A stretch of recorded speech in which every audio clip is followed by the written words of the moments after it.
ketidakadilan sosial. Jadi kalau keadilan tidak dijamin, siapa saja bisa mengacau. Abdul Haris Nasution. Baik, terima kasih. Saya Vika Mara Saputra sebagai pembicara ketiga dari tim Politeknik Negeri Batam dan juga merupakan dari tim oposisi yang akan merumuskan kembali apa yang disampaikan oleh pembicara pertama dan juga pembicara kedua. Saya juga akan merekonstruksi kembali perdebatan pada mosi kali ini, sekaligus menyampaikan solusi dan poinnya pada mosi kali ini mengenai gerakan-gerakan sosial seharusnya lebih berfokus pada ketimpangan daripada diskriminasi berbasis identitas atau gender, etnis, dan lain-lain. Akan tetapi, sebelum melanjutkan, izinkanlah saya untuk mengkritisi cara berpikir falasi yang dialami oleh pihak pro pada saat ini. Dewan juri yang terhormat, itulah sebabnya kita harus mendalami dan memahami kasus secara komprehensif. Apabila pihak pro mengatakan dan mendalilkan gerakan-gerakan sosial seharusnya lebih berfokus pada ketimpangan daripada diskriminasi berbasis identitas, gender, atau etnis, terus ekonomi seharusnya menjadi basis perjuangan dan permasalahan tersebut dialami oleh semua orang lintas suku atau golongan, dan pihak pro mengatakan kesetaraan gender tidak hal yang harus diprioritaskan. Disinilah letak kesalahan dari pihak pro itu sendiri, karena pihak pro tidak paham secara komprehensif mengenai gender ini sendiri. Seperti yang dijelaskan oleh Menteri Keuangan Sri Mulyani Indrawati menyatakan pentingnya memberikan kesempatan yang sama dalam berbagai bidang bagi pria dan wanita. Berdasarkan penelitian yang dilakukan oleh McKinsey baru-baru ini, apabila ketidaksetaraan gender dapat dikurangi, maka produk domestik bruto atau yang disingkat dengan PDB dunia akan meningkat sekitar 12 triliun dolar Amerika pada tahun 2025.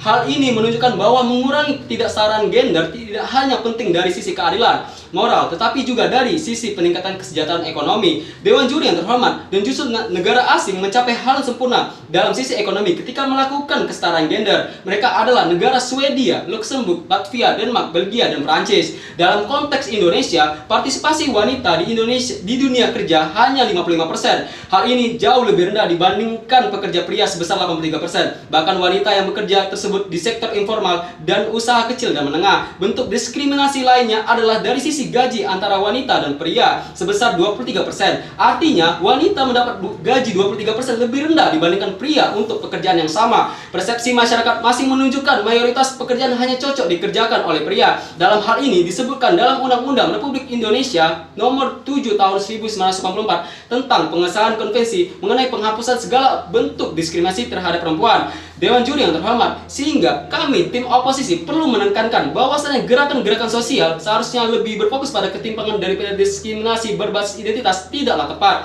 Dewan juri yang terhormat, seperti yang kita ketahui bahwa perempuan adalah madrasah pertama untuk generasi penerus bangsa yang akan mencetak bibit-bibit unggul untuk negara. Apabila pihak pro mengabaikan hal-hal kesetaraan gender seperti ini, maka sama saja membiarkan generasi tidak menerima pendidikan yang baik, yang juga berdampak pada ekonomi negara ke depannya. Kesetaraan gender merupakan komponen penting dalam pertumbuhan ekonomi. Dalam laporan mengatakan bahwa perempuan adalah setengah dari populasi dunia dan berperan untuk menciptakan dunia yang lebih makmur. Dewan juri yang terhormat, perlu saya sampaikan, kita mempunyai strategi pembangunan yang yaitu pengaruh utamaan gender. Pengaruh utamaan gender atau disingkat dengan PUG adalah strategi yang dilakukan secara rasional dan sistematis untuk mencapai dan mewujudkan kesetaraan dan keadilan gender dalam sejumlah aspek kehidupan manusia. Dan perlu kita ketahui bersama bahwa pengaruh utamaan gender adalah strategi pembangunan, bukan suatu program kegiatan.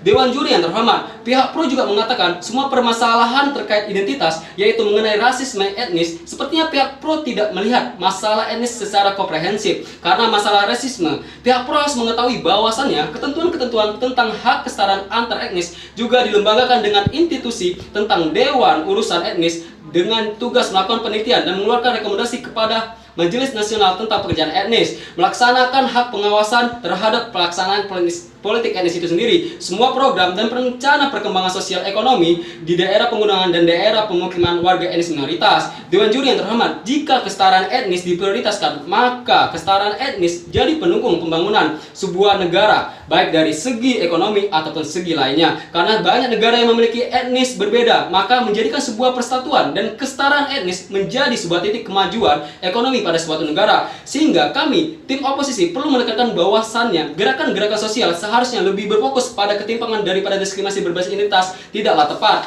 Sehingga kami dari tim oposisi memberikan solusi yang efektif dan efisien dengan tetap memperhatikan kesetaraan yang berbasis identitas, karena sangat mempengaruhi pendidikan, ekonomi, dan juga kesejahteraan masyarakat. Dalam hal ini kita sama-sama lebih fokus dan lebih banyak berbasis identitas untuk memperjuangkan masyarakat kelas bawah dan mengurangi sekat perjuangan untuk menyamakan persepsi agar lebih mendukung masalah ekonomi itu sendiri. Ingat, kita punya Pancasila, yaitu keadilan sosial bagi seluruh rakyat Indonesia, tidak memandang etnis, gender, ras, dan lainnya. Ibarat rumah memiliki pondasi. Dampak petisi sekarang, semuanya melakukan petisi, itu yang menghancurkan Indonesia lebih dan lebih lagi. Maka perlu kami sampaikan kembali, kami dari tim oposisi tidak menyetujui mosi ini, karena pada dasarnya di Indonesia merupakan negara yang berpedoman ke sila kelima, yaitu keadilan sosial bagi seluruh rakyat Indonesia. Terima kasih.